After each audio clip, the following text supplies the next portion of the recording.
done you wrong, sir. Never, I say. Mr. Owen, you are truly the most insufferable fellow I have ever had the misfortune to count among my acquaintances. Mr. Dickens was right. Foul weather wouldn't know where to have you. Foul weather? Bah! I have always been convinced that existing influences were responsible for the ordained birth of species.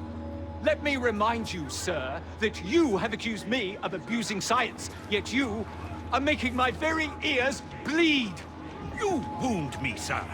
Will you, Mr. Owen, for once in your miserable life, tell the truth and admit your guilt in this matter?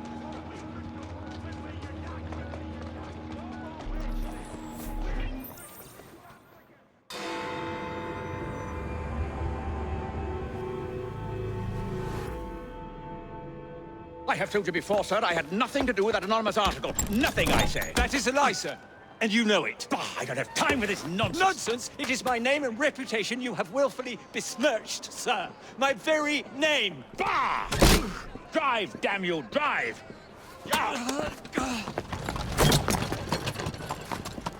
That is Richard Owen, a vile, despicable wretch of a man. Really? I could have sworn you were close friends. Mr. Owen works at the asylum. He will know who made the syrup. Get him! Get him! Faster, you nitwit! Faster! He's getting away!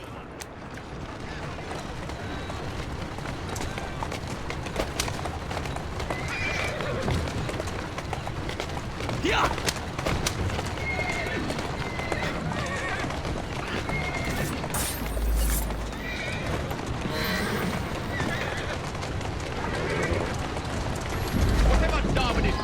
It's not worth it. Do you realize how much trouble you're in? None at all? But if you're trying to intimidate me, ruffian, you're wasting your time. I've always wondered how much of a beating this type of vehicle could take.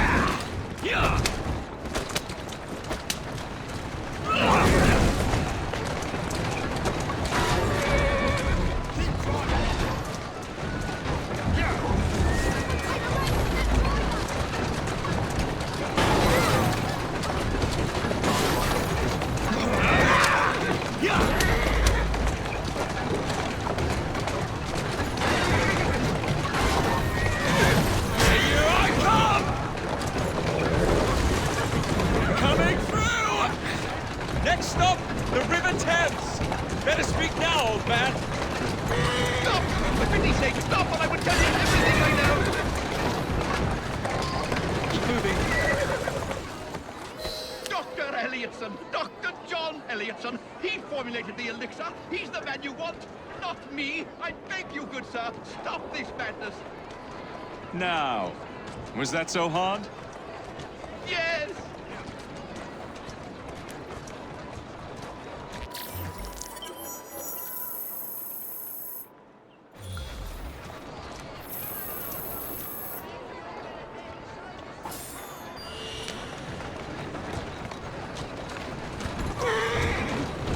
Whoa, easy.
Mr. Fry, I trust that you had a productive meeting with Mr. Owen. Oh, yes, we had a most wonderful chat.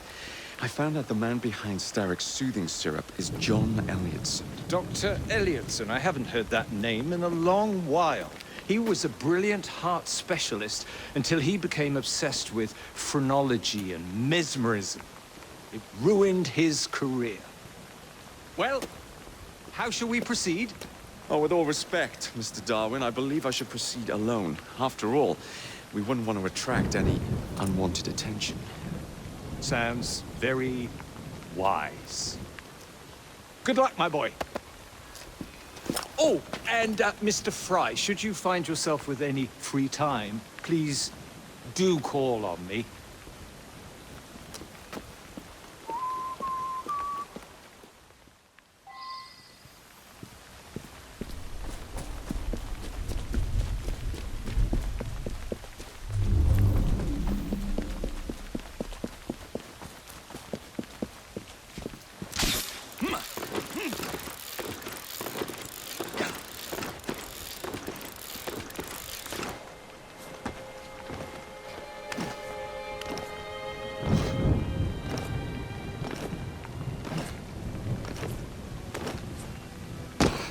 Why don't we pick off a few blighters? Right.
The bugger. We'll get in trouble for this.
Where would I find the doctor?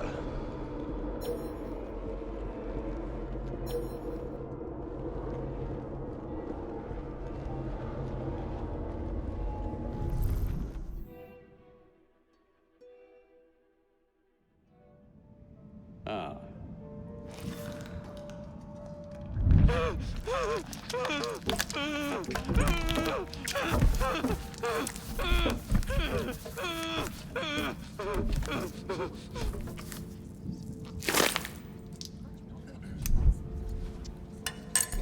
As you've just witnessed, the application of too much pressure can sometimes result in unexpected outcomes. Unfortunately, it appears I've ruined the organ.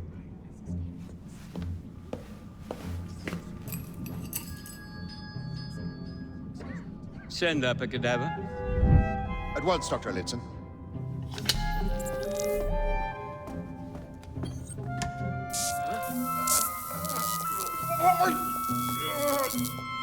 I don't care about your ethics, and I care even less about your damn patience. Now hand over your keys. What are you doing? Haven't you heard? You're fired. Now bugger off.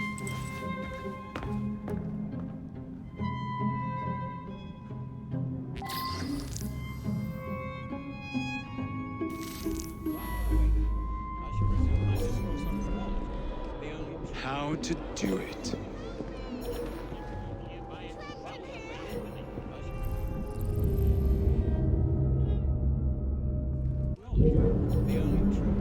Is there anybody out there?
What's the matter? Oh, young man, help. I must speak with Miss Nightingale at once. One of the brutes stole my key, and there's no one around. I can't get out of here. Stole your key. Don't go anywhere. I might be able to do something. Oh, quite. Thank you, sir. Well, you'll know where to find me, sir. Go on now, sir.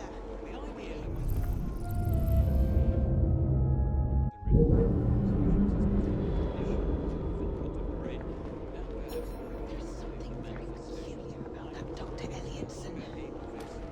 Dr. Elliotson cannot be allowed.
possible, Dr. Elliotson. It will only take a moment. Ugh, bloody rats! Take that, you filth! Did I hear something? Probably.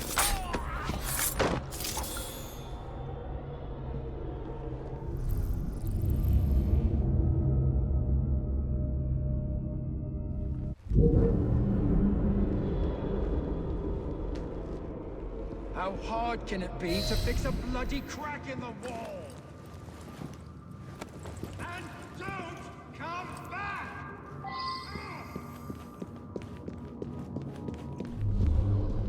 Ugh, bloody rats!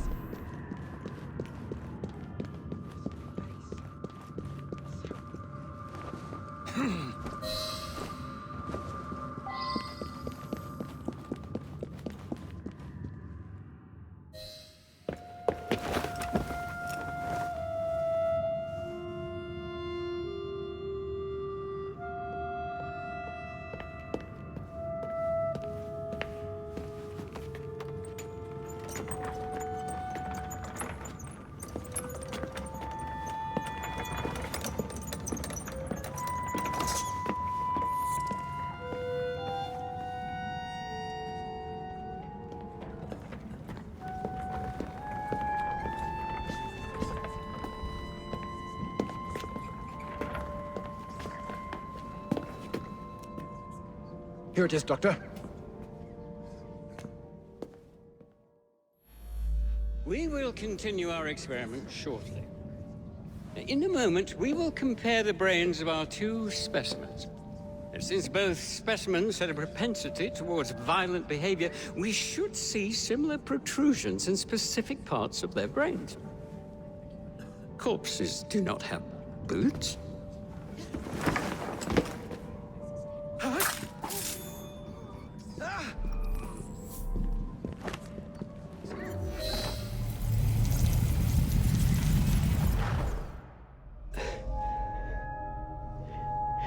At last it ends. Yet I can only think of beginnings. A better tomorrow. Forged with the blood of visionaries. All I see is the blood of a lunatic. Do you truly believe murdering an old man will stop humanity's great architect? Crawford Starrick has a glorious design for mankind. Designs are meant to be broken. You're a child. A child who believes it can solve all the world's woes with a flick of a blade. Have you ever pondered the consequences of your actions, Jacob Fry? Or did your father teach you nothing?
Elliotson expired, and soothing syrup production has ceased? Outrageous! Fry intends to endanger all of London at the hands of the mob. Or perhaps he doesn't intend much of anything at all, but is simply content to dice with our lives. The asylum is shut up. Medical care throughout the city is in disarray. He cannot understand the consequences of his actions. The man is clearly an anarchist! Gentlemen. This tea was brought to me from India by a ship, and up from the harbor to a factory, where it was packaged and ferried by carriage to my door, unpacked in the larder and brought upstairs to me.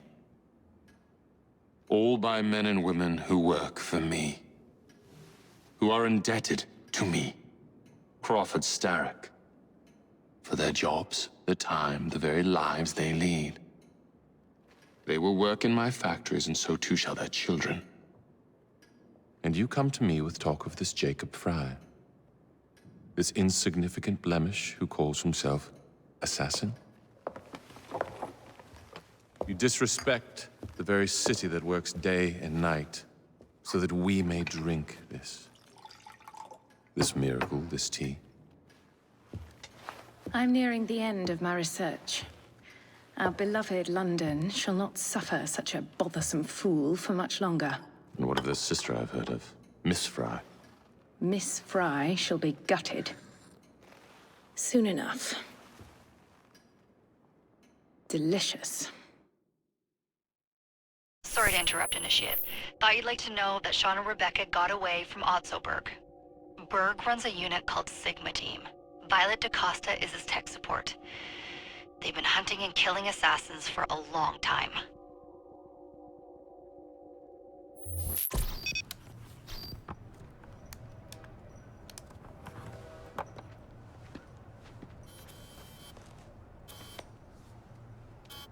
Thank God you're all right. Oh, tish tosh. It'll take more than a Templar super soldier to end the glorious saga of Sean Danger Hastings. I was talking to Rebecca. Right. Anyway, Berg's presence confirms it. The Peace of Eden is in London. The Initiate's data sync suggests it's the Shroud. The Templars seem to want it pretty bad all of a sudden. They must know something we don't. The only thing we know is that we can't go up against Sigma Team alone. Leave that to me. In the meantime, keep a low profile. Let the Initiate continue to sync the data.